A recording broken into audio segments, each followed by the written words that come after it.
네, 안녕하세요.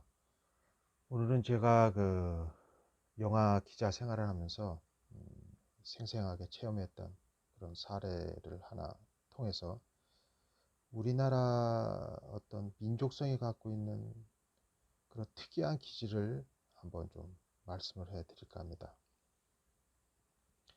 흔히 여러분 음식점에 가다 보면 간판 중에 이런 게 있습니다. 며느리도 모르는 할머니의 손맛.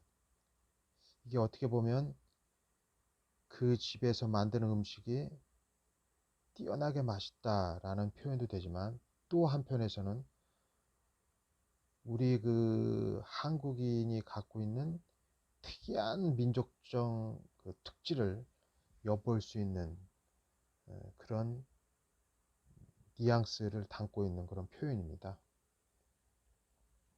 자, 할머니의 손맛을 자식의 며느리도 모른다. 그런 거는 기술 전수를 안 한다. 이제 이런 표현이 됩니다. 이 말씀을 영화 기자 생활하는데 왜 언급을 했냐 하면, 저도 나름대로 이제 대학 시절에 학보사 기자로도 활동을 했고, 또 영화 글 쓰는 게 좋아해서 대학교 2학년 때부터 여러 매체의 학생 기자로 활동하면서 학교 수업보다는 사실은 취재 다니는 거를 더 집중했던 그런 학창 시절을 보냈습니다. 그래서 그런 활동 상황에 이제 점수 가산점을 얻어서 당시 연극영화과 또는 영화인 또는 영화 지망생들이 가장 입사 지원에 1순위로 꼽히고 있는 그런 이제 영화 전문지, 예, 졸업도 하기도 전에 이제 채용이 돼서 기자 생활을 본격적으로 했습니다. 그때가 이제 88년 1월인데, 제가 이제 88년 2월 졸업이니까 졸업하기도 전에 이제 기자 생활을 하게 됐습니다. 그런데 기자 생활하면서 참 특이한 경험을 하게 되는데, 당시 남자 기자는 이제 저를 포함해서 2명이 있었고, 나머지 선배들이죠. 편집장이야 여기자들 5명이 다 이화여대 출신이었습니다. 그리고 이제 한 선배는 이제 동국대 출신, 그리고 이제 저는 외국어대 출신인데, 근데 당시 편집장이 시청각 교육과 출신이고 또 이대를 나왔다는 그런 어떤 그러니까 프라이드, 이 자존심이 너무나 강한 분이었습니다. 그래서 당시 88년에 이제 유행했던 게 베르나르도 베르톨루치 감독의 마지막 황제라든가, 알모도바르 감독의 신경쇠약 직전의 여인, 올리버 스톤의 플래툰, 어, 탑건, 뭐 이런 영화가 이제 흥행가에서 선두를 달렸는데, 이제 어떤 기사 중에 이제 피처 기사라 그래서 이제 특집 기사라는 게 있습니다. 그런 거는 이제 원고가 대략 50매에서 60매인데, 88년 당시에는 이제 컴퓨터가 없었기 때문에 다 원고지를 썼죠. 그러니까 원고지 분량으로 한 60장 정도 되는데,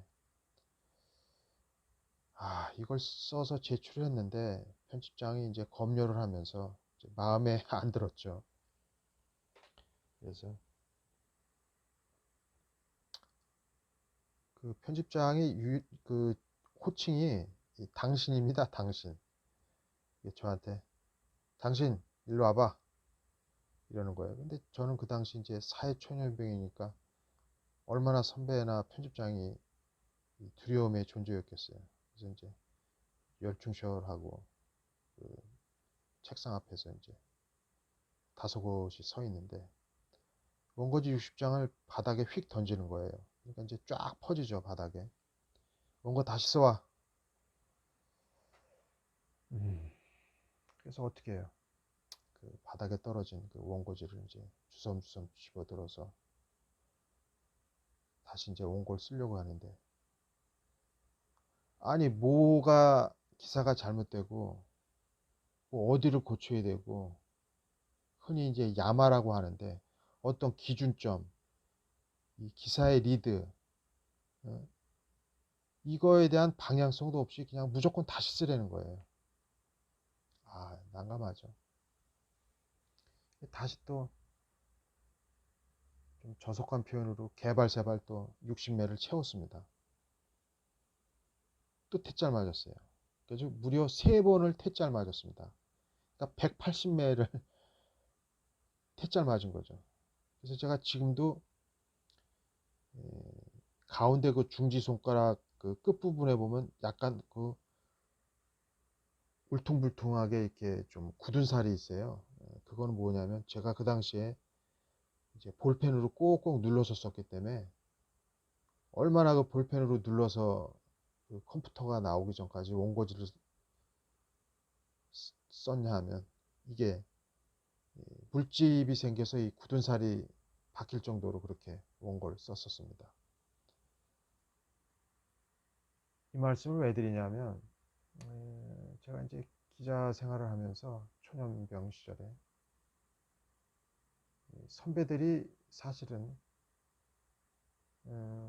저한테 기사 작성법에 대해서 체계적으로 가르쳐 줄 수 있는 마음의 여유도 없었고, 왜냐하면 또 그 선배 기자들은 또 나름대로 매달 월간지라고 하면 이제 15일마다 이제 또 원고 마감을 해서 책을 만들어야 되는 그런 시스템이기 때문에, 뭐 본인들도 바쁘죠. 기사 쓰기도 바쁘고. 근데 뭐 제가 초년병 기자로 딱 들어왔는데, 저를 옆에 앉히게 한 다음에 일일이 그 지도해 주기는 본인들도 업무량이 많았던 거죠.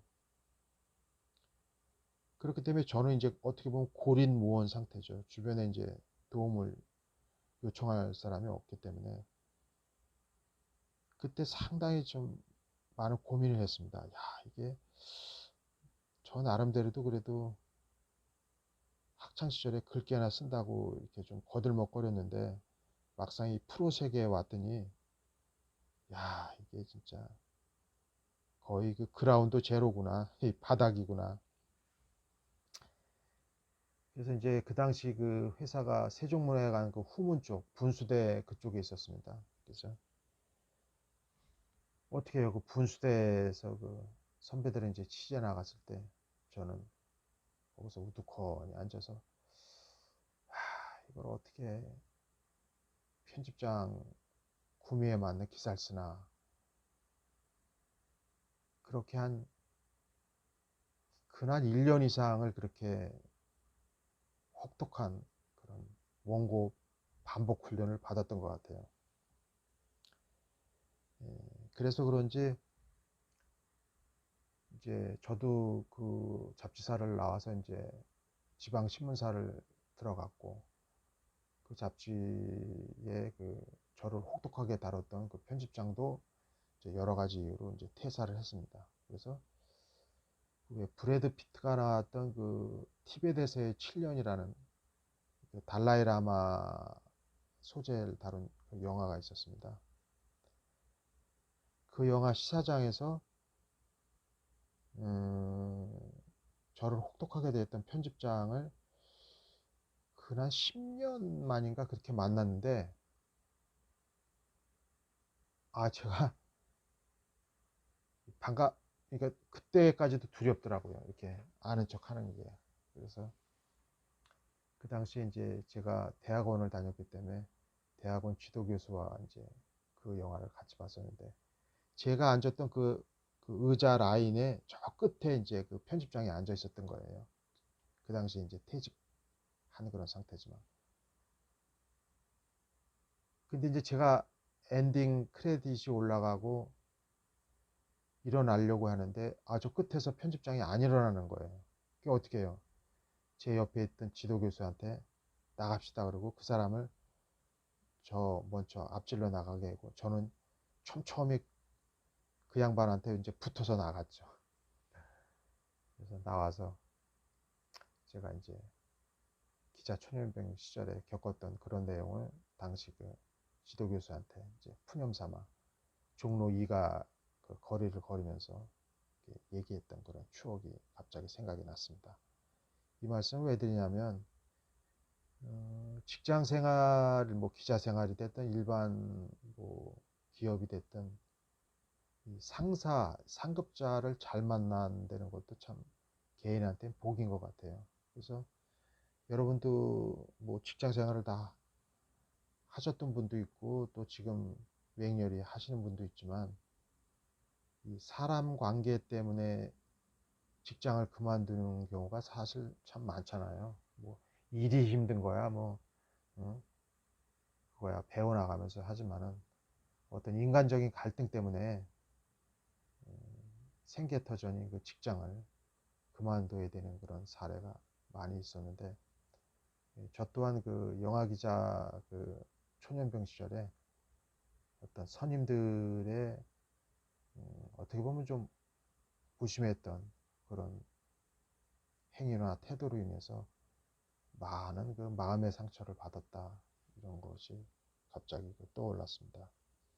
그래서 주변에도 이렇게 제가 이제 이런 비슷한 말을 하게 되면 그 정말 선임을 잘 만나서 그 업무 파악을 할 수 있는 그런 노하우를 차분히 이렇게 가르쳐 주는 선배도 있는가 하면 나 때는 말이야 바닥을 기어서 배웠어 이러면서 너도 그렇게 해야 돼 이러면서 이제 정신적이나 육체적으로 이렇게 괴롭힘을 주는 그런 상급자나 선임들이 많이 있는 것도 사실 감출 수 없는 현실입니다. 그래서 우리나라의 그 어떤 민족적인 그 기질이 사람의 어떤 그 자기가 갖고 있는 노하우를 후배나 또는 그 자기 아랫사람한테 제대로 그 전수해주는 사례는 사실 극히 그 사례가 적다 이런 것이죠. 개인적인 그 소감입니다. 뭐 기자뿐만 아니라 뭐 다른 어떤 예술 계통도 그렇고 다 본인들이 눈치껏 밑바닥 생활을 경험하면서 어떻게 보면 자수성가했다는 그런 얘기도 많이 듣고 있기 때문에 요즘 MZ 세대들은 어떤지 잘 모르겠어요. 그렇지만 저희 그 386 세대들은 그런 어떤 엄격하고 딱딱하고 어떤 흡사 군대처럼 규율이 엄했던 그런 상황에서 직장 생활을 했다. 이런 일화를 제가 오늘 들려드렸습니다. 다음에 또 재미있는 일화를 갖고 또 찾아뵙겠습니다. 감사합니다.